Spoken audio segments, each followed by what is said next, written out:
Today, you still have a real chance to turn your dreams into reality, to make yourself into exactly what you want to be, no matter who you are or where you start from.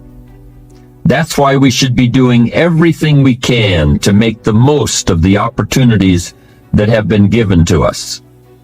But I also say take care, or maybe even beware, because the stuff that really matters can get buried under everything else. The right stuff can get smothered under all the plastic and shiny metal. And what you've got becomes a little less important than what you are. I'm talking about character now. The ability to inspire yourself, that qualifies you, that gives you the right, that makes you worthy to lead others. Does it seem to you that a lot of people are succeeding these days without the benefit of a strongly developed character? It does seem that way to me sometimes. But I think some very positive signs are beginning to appear. We're starting to realize that we'd better remember what got us this far if we expect to go any farther.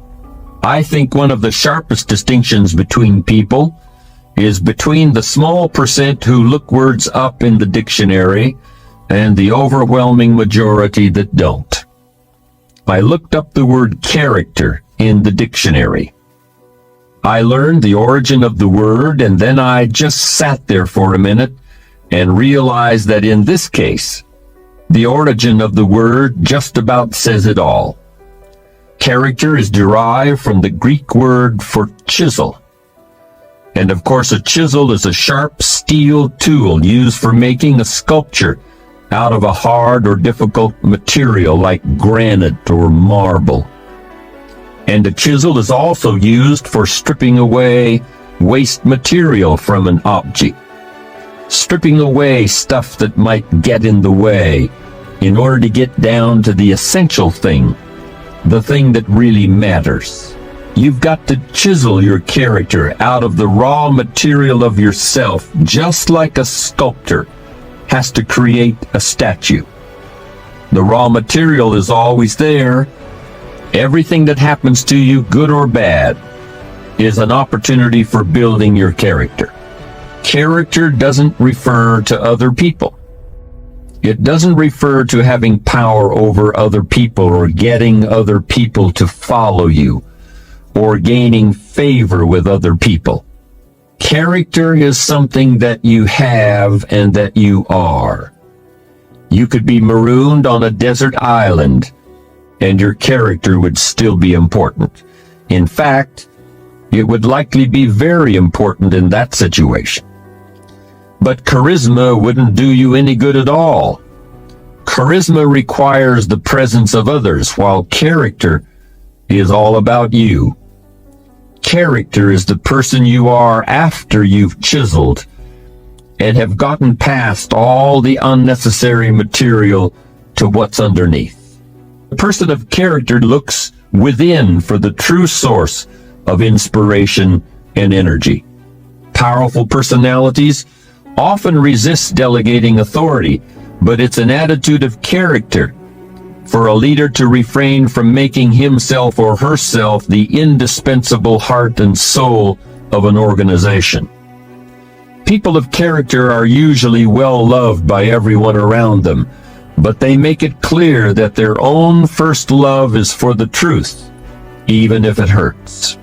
Character is the result of hundreds and hundreds of choices you may make that gradually turn who you are at any given moment into who you want to be.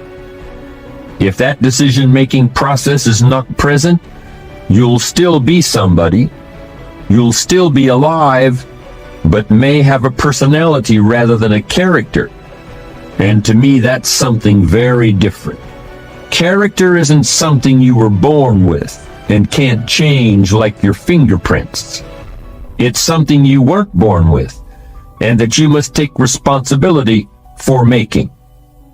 You may not be able to cross the Rocky Mountains in a covered wagon, but you can still create a better life for yourself by crossing the mountains of your soul. And that may be even a greater challenge. There used to be a joke about football teams that lost every game. The coach would say, "We built a lot of character this year, didn't we?" As if character is something that you settle for when you haven't achieved what you really wanted. Or as if character is something that automatically develops in you as a result of adversity. I don't buy that. I don't think adversity by itself builds character, and I certainly don't think that success erodes it. You can build character by how you respond to what happens in your life, whether it's winning every game or losing every game, or getting rich or dealing with hard times. You build character out of certain qualities that you must create and diligently nurture within yourself, just like you would plant and water a seed or gather wood and build a campfire. You've got to look for those things in your heart and in your gut. You've got to chisel away in order to find them, just like chiseling away rock in order to create the sculpture that has previously existed only in your imagination. But the really amazing thing about character is that if you're sincerely committed to making yourself into the person you want to be, you'll not only create those qualities, you'll strengthen them and recreate them in abundance, even as you're drawing on them every day of your life. Since ancient times, philosophers have seen it as the basis of all real achievement. This is the quality of courage. A truly courageous person is not someone who never feels fear, but who fears the right thing at the right time in the right way. Now, keeping in mind our idea that a courageous person is not someone who never feels fear, but who fears the right thing at the right time in the right way, let's ask ourselves if these fears really fit that definition. I think if we look a little deeper, we'll see that what really scares people about these situations is the sense that they're going to be helpless, that all their trust was placed in somebody or something, and now they've been let down and they can't do anything. They're helpless. But remember, you're never really helpless. And the sense that you are helpless, or that you might be if certain things were to happen, is something we really ought to be afraid of, and that we should refuse to accept. You're never just a victim of circumstances. No matter what happens, you're never without options that can get you back on track. It takes courage to recognize that, because it means accepting responsibility for your own future. But I would suggest that we should accept that responsibility because no one is really going to accept it for us, no matter what we may have been led to believe. Let me emphasize that underlying most fear is the fear of helplessness, of being victimized or being blown around by the winds of fate like a leaf is blown off a tree. But is that really a legitimate way of looking at things? To me, it sounds like being afraid of the dark, in which case the best thing to do is to get yourself up, out of bed, and switch on the light. After all, the people who built this country didn't feel helpless when they faced obstacles that we can hardly even imagine today. Your fears are about not living up to your ideals, about reacting instead of acting, about not taking advantage of the opportunities that are always within reach. A truly courageous person is not afraid of what might or might not happen next week or next year. He fears not making the most of every moment today. In ancient Greece, the philosopher Demosthenes went searching for an honest man, and he never found one. There was a time when telling a lie was very serious business, lying was a very serious matter. It was also very serious if you accuse someone of lying. Today, a breach of integrity in a business matter might mean calling in the lawyers. But for hundreds of years in the past, calling someone a liar was the most common way to provoke a duel. Dishonesty was treated like a personal insult that demanded immediate redress. Everyone knew the big problems that could result if you got caught, so lying to another person took a certain amount of, what's the right word, foolish bravery, maybe. But there's no such risk today, is there? Some people lie all the time without thinking about it. Most people know when they're being lied to, which they may find irritating, but they just accept it. Maybe they decide to become liars themselves. Many people don't feel the same kind of personal responsibility about paying debts promptly. And today, of course, we can put off paying for our purchases as long as we can make the minimum payment on our credit card. That pain that comes with having to shell out hard cash for something, the pain of maybe having to give something up in order to have this thing, we can avoid that pain. It's painful in just the same way that paying a big fat bill is painful. In fact, we even use the same words to talk about paying debts and telling the truth. We may talk about somebody's word being like money in the bank. We talk about being held accountable, about having to account for yourself, about being called to account. If you've done something that you're really not proud of and you're called to account for it, what does that feel like? How do you handle it? What are your options when you've got to explain something that makes you uncomfortable? It's a bit like that moment of decision when the credit card bill comes every month. If you want to pay off the whole balance, there may be some pain and sacrifice involved. You may have to grit your teeth. You know that your life will be simpler in the long run, but it's going to hurt a little right now to pay off the new golf clubs or the new computer. Or how about the 60-foot yacht? I don't actually know if you can put a yacht on a credit card, but I've certainly known people who would if they could. Gritting your teeth and paying in full can hurt. So quite often it seems easier to pay the minimum and delay the pain until next month. It's easier to float the truth of your finances off into a little imaginary plastic flying carpet and sail it into the mailbox. Of course, it's not really a flying carpet. It's more like a boomerang that's going to come around and hit you in the back of the head someday. What a tangled web we weave when at first we practice to deceive. Maybe you think I'm being a bit tough here. Am I really saying that in every instance you've got to tell the truth, the whole truth, and nothing but the truth? So if somebody asks me, how are you today? I'm supposed to say, I gotta be honest with you, I have a sore finger. Last night I had a headache, and I've got to admit that my foot hurts a little. No, that's not what I mean. In fact, I think there are many times when some flexibility with the whole truth and nothing but the truth is called for. However, planned lying, lying with an ulterior motive, lying for personal gain, that kind of lying is definitely something to be avoided. Remember what we said about courage? Courage is fearing the right thing at the right time and in the right way.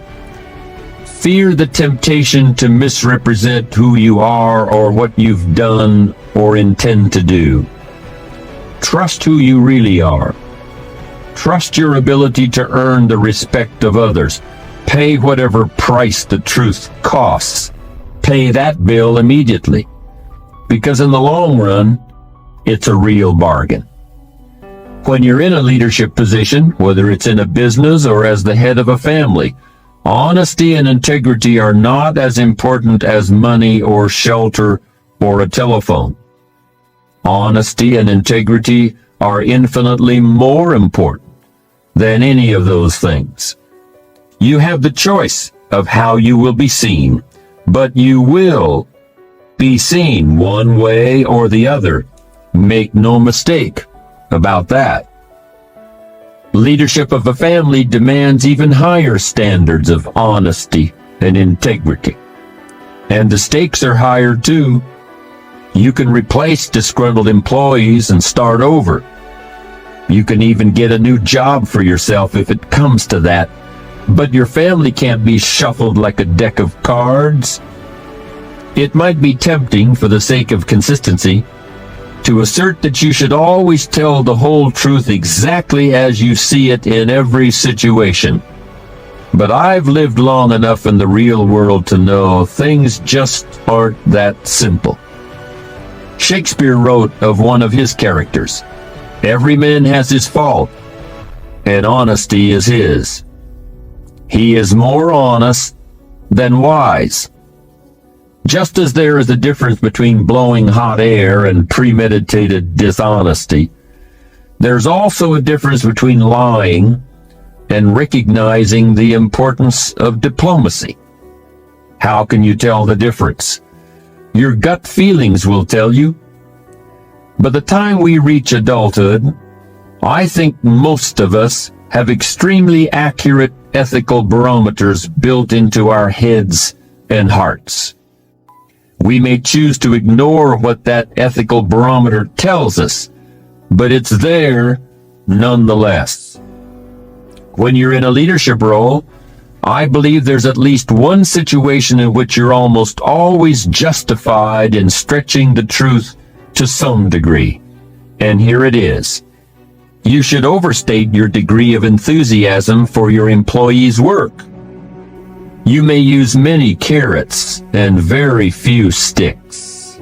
Your recipe for dealing with subordinates should include at least 3 parts praise for every 1 part of criticism.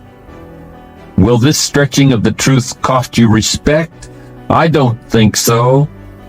Will a little sugarcoating of your true feelings foster greater productivity, better work, and improved morale? Absolutely. And that conclusion is supported by a great deal of behavioral science research.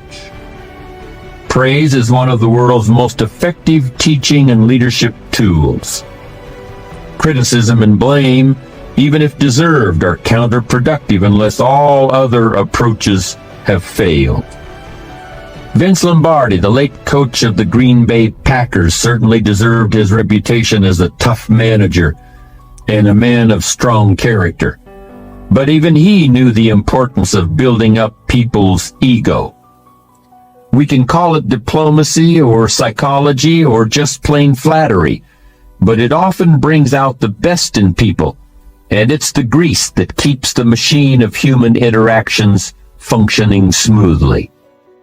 So honesty is the best policy, but sometimes a little less than total honesty is even better. We've been talking mostly about the importance of honesty and integrity in dealing with other people, but I want to conclude now by focusing on what those qualities mean to your relationship with yourself. I think a term from clinical psychology is useful here. The term is cognitive dissonance. And I'll use a quick example to illustrate what it means. Let's consider a man who is an expert on personal financial planning. He makes a good living advising people about life insurance, trust funds, and the various kinds of mortgages. But a great deal of his business is devoted to helping individuals who have gotten themselves deeply into debt, who need to tear up their credit cards and start saving instead of spending. Sometimes there is no alternative but declaring bankruptcy and starting over.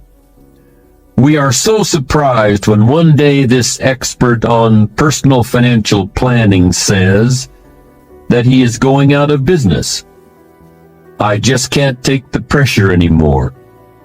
It's too much stress. We can understand that.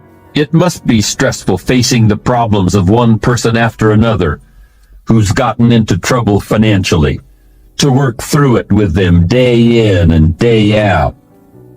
But here is the big surprise.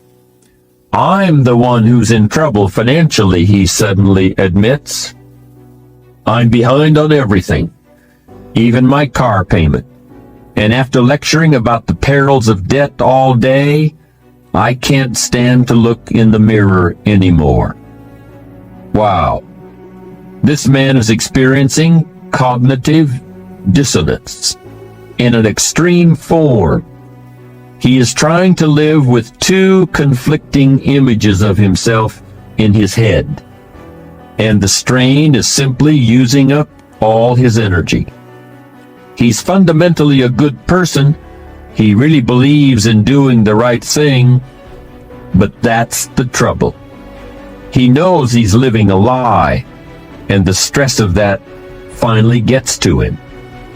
You might be surprised by the percentage of high-level managers and professional people who secretly know that they're presenting a false image to the world.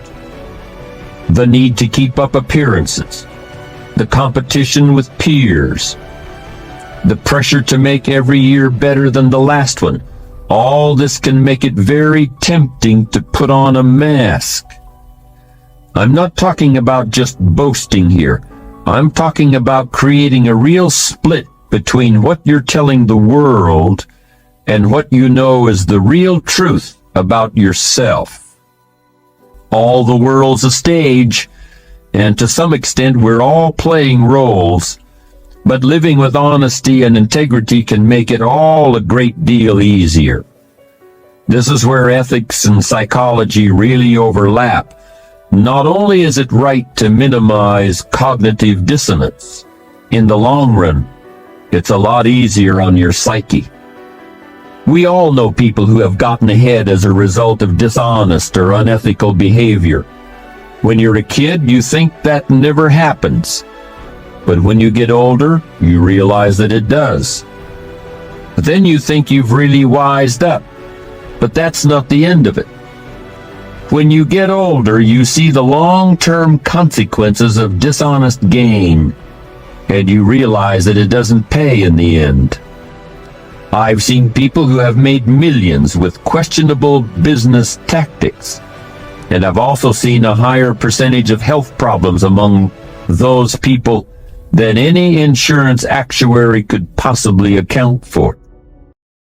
In the grand journey of life, there exists an extraordinary opportunity, a chance to become the best version of yourself. Hey there, dream chasers, go-getters, and seekers of greatness. Today we embark on a journey together, a journey that leads to the ultimate destination, the best version of yourself. Life is not always a smooth ride. Challenges will come your way, but remember, every obstacle is a stepping stone, a chance for growth. Embrace challenges, for they shape the warrior within you. Self-awareness is the key to transformation. Take a moment to reflect on your strength and weakness. Identify the areas that need improvement, and with unwavering determination, commit to continuous learning. Push your limits. Break free from your comfort zone, whether it's physical, mental, or emotional. Growth occurs when you challenge yourself beyond what you thought was possible. Remember, greatness is not achieved in isolation. Lift others as you climb. Your journey towards the best version of yourself becomes even more meaningful when you bring others along. Practice gratitude daily. It's a powerful tool that can shift your focus from what you lack to what you have. Cultivate mindfulness, be present in every moment, and savor the beauty of the journey Look around you at the icons who have paved the way. They were once where you are now. Their stories are a testament to the human spirit's resilience and the incredible power within each of us. So, my fellow travelers, let's commit to become the best version of ourselves. It's not about perfection, it's about progress. Embrace the journey, cherish the growth, and remember the best version of yourself is within reach. Like, subscribe, and share this journey with others. Together we rise. Until next time, stay inspired, stay motivated, and become the best version of yourself.